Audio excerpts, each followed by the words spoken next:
10वां समनिया रविवार प्रभु यीशु के पवित्र शरीर और रक्त का पर्व। संत यूहन्ना के अनुसार पवित्र सुसमाचार अध्याय 6 पद संख्याएं 51 से लेकर 58 तक। स्वर्ग से उतरी हुई वह जीवंत रोटी मैं हूँ। यदि कोई वह रोटी खाएगा तो वह सदा जीवित रहेगा। जो रोटी मैं दूंगा वह संसार के जीवन के लिए अर्पित मेरा मांस है। यहूदी आपस में यह कहते हुए वाद विवाद कर रहे थे, यह हमें खाने के लिए अपना मांस कैसे दे सकता है। इसलिए ईसा ने उनसे कहा, मैं तुम लोगों से यह कहता हूँ, यदि तुम मानव पुत्र का मांस नहीं खाओगे और उसका रक्त नहीं पियोगे तो तुम्हें जीवन प्राप्त नहीं होगा। जो मेरा मांस खाता और मेरा रक्त पीता है उसे जीवन प्राप्त है और मैं उसे अंतिम दिन पुनर्जीवित कर दूंगा। क्योंकि मेरा मांस सच्चा भोजन और मेरा रक्त सच्चा पेय। जो मेरा मांस खाता और मेरा रक्त पीता है वह मुझ में निवास करता है और मैं उसमें। जिस तरह जीवन पिता ने मुझे भेजा है और मुझे पिता से जीवन मिलता है, उसी तरह जो मुझे खाता है उसको मुझसे जीवन मिलेगा। यही वह रोटी है जो स्वर्ग से उतरी है। यह उस रोटी के सादृश्य नहीं है जिसे तुम्हारे पूर्वजों ने खाई थी, वो तो मर गए, किंतु जो यह रोटी खाएगा वह अनंत काल तक जीवित रहेगा। प्रभु का सुसमाचार। यीशु ख्रीस्त स्वयं संत यूहन्ना रचित सुसमाचार अध्याय 6 वचन संख्या 51 में कहते हैं, स्वर्ग से उतरी हुई वह जीवंत रोटी मैं हूँ। यदि कोई वह रोटी खाएगा तो वह सदा जीवित रहेगा। ख्रीस्त में मेरे प्रिय भाइयों एवं बहनों, आज माता कलीसिया प्रभु यीशु के पावन शरीर और रक्त का महापर्व मना रही है। इस पर्व को हम ख्रिस्त याग, मिस्सा बलिदान, पवित्र यूखरिस्तीय या पवित्र परमप्रसाद पर्व हम कह सकते हैं, क्योंकि पवित्र ख्रिस्त याग के द्वारा ही हम प्रभु ख्रिस्त के पावन शरीर और रक्त के महाभोज में सम्मिलित होते हैं। इसके द्वारा कलीसिया हमें याद दिलाती है, ख्रिस्त त्याग ही ईश्वर के सानिध्य प्राप्त करने का सर्वोत्तम साधन है। यह एक प्रेम का, एकता का, ईश्वरीय कृपा का प्रतीक है। यह ख्रिस्तियों का जीवन का केंद्र एवं आधार है। प्रिय भाइयों बहनों, यीशु ख्रिस्त ने दुनिया की मुक्ति के लिए अपना जीवन मानव हित के लिए कुर्बान कर दिया। ना केवल कुर्बान कर दिया पर अपने ही पावन शरीर और रक्त को देकर अनंत जीवन और आध्यात्मिक भोजन हम सबों के लिए प्रदान किया है। यह ईश्वर का सबसे बड़ा प्रेम है। संत लूका रचित सुसमाचार अध्याय 22 वचन संख्या 19 और 20 कहता है, यीशु ने रोटी ली और धन्यवाद की प्रार्थना करने के बाद उसे तोड़ा और यह कहते हुए शिष्यों को दिया, यह मेरा शरीर है जो तुम्हारे लिए दिया जा रहा है। यह मेरी स्मृति में किया करो। इसी तरह भोजन के बाद यह कहते हुए प्याला दिया, यह प्याला मेरे रक्त का नूतन विधान है, यह तुम्हारे लिए बहाया जा रहा है।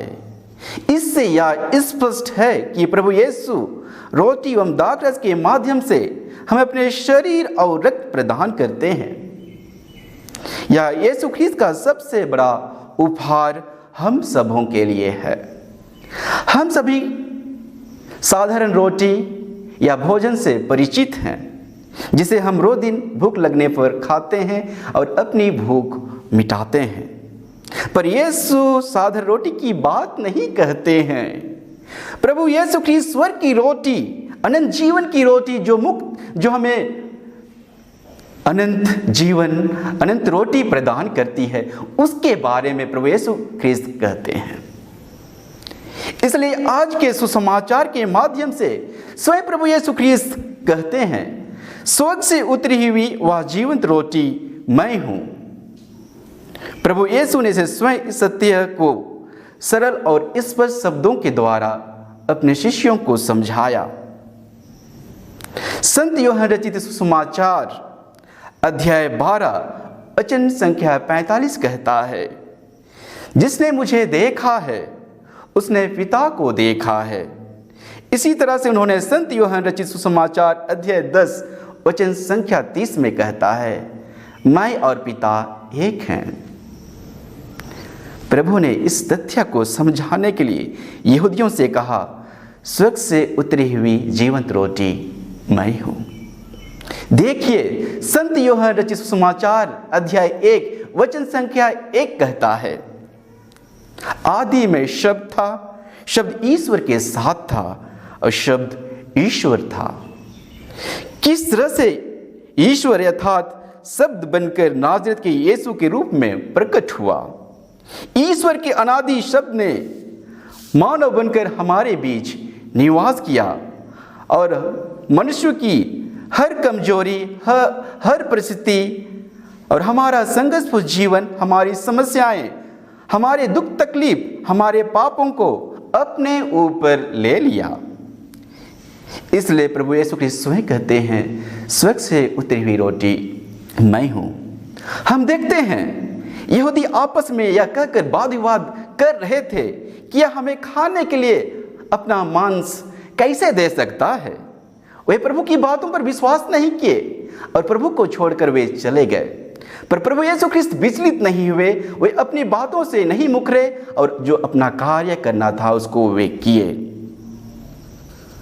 प्रिय भाइयों बहनों, प्रभु जानते थे मानव को अनंत जीवन पाने के लिए न केवल पवित्र वचनों को आत्मसात करना है, पर प्रभु यीशु ख्रिस्त के शरीर व रक्त को पीना ही है, जिसे हमको अनंत जीवन प्राप्त होती है।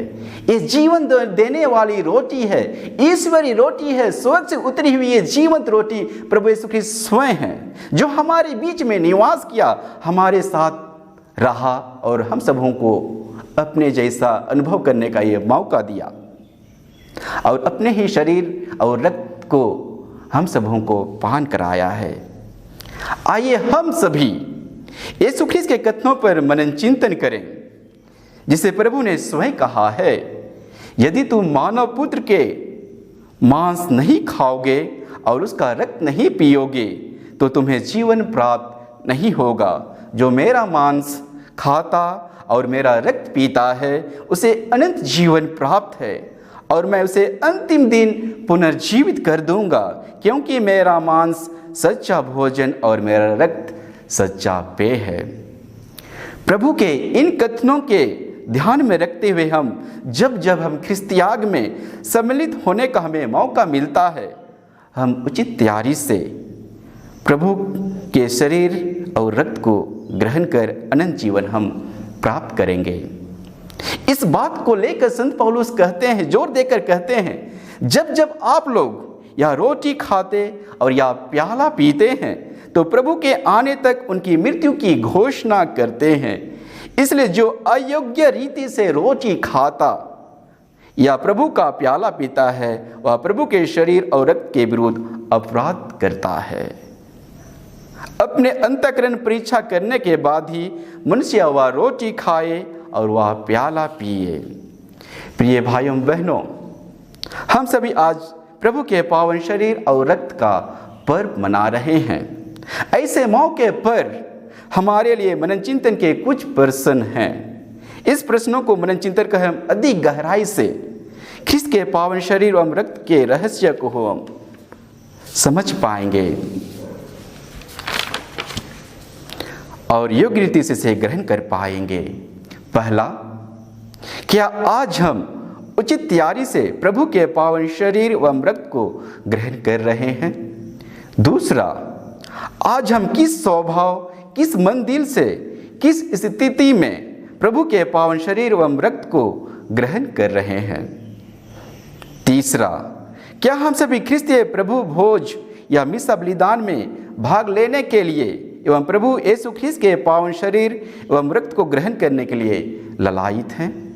चौथा, क्या प्रभु के पावन शरीर एवं रक्त को ग्रहण करने के बाद हमारे आध्यात्मिक जीवन में, हमारे सोचों में, विचारों में, हृदयों में बदलाव आता है? प्रिय भाइयों बहनों, यीशु ख्रिस्त के शरीर तथा रक्त ग्रहण करने के साथ ही हम इस दुनिया के ख्रिस्त के शरीर बन जाते हैं। इसलिए आवश्यकता है कि हम ख्रिस्त की तरह आचरण करें, चाहे हम घर में हों, चाहे हम ऑफिस में हों, चाहे हम स्कूल में हों, चाहे हम खेत में हों, चाहे हम कहीं पर भी हों। हमारा आचरण प्रभु की तरह होना चाहिए और हम एक दूसरे को प्रेम कर पाएँ और प्रभु की ही बातों को बता पाएँ। संत पौलुस कहते हैं, रोटी तो एक ही है, इसलिए अनेक होने पर हम एक हैं, क्योंकि हम सभी एक रोटी की ही सहभागी हैं। आइए हम प्रभु को धन्यवाद दें, जिन्होंने हम सबों के लिए रोटी और दाखरस के रूप में अपने शरीर और रक्त का उपहार दिया है, जिसे ग्रहण कर हम ईश्वरीय कृपाओं को प्राप्त कर एक दिन अनंत जीवन के भागीदारी हो सकें। आमीन।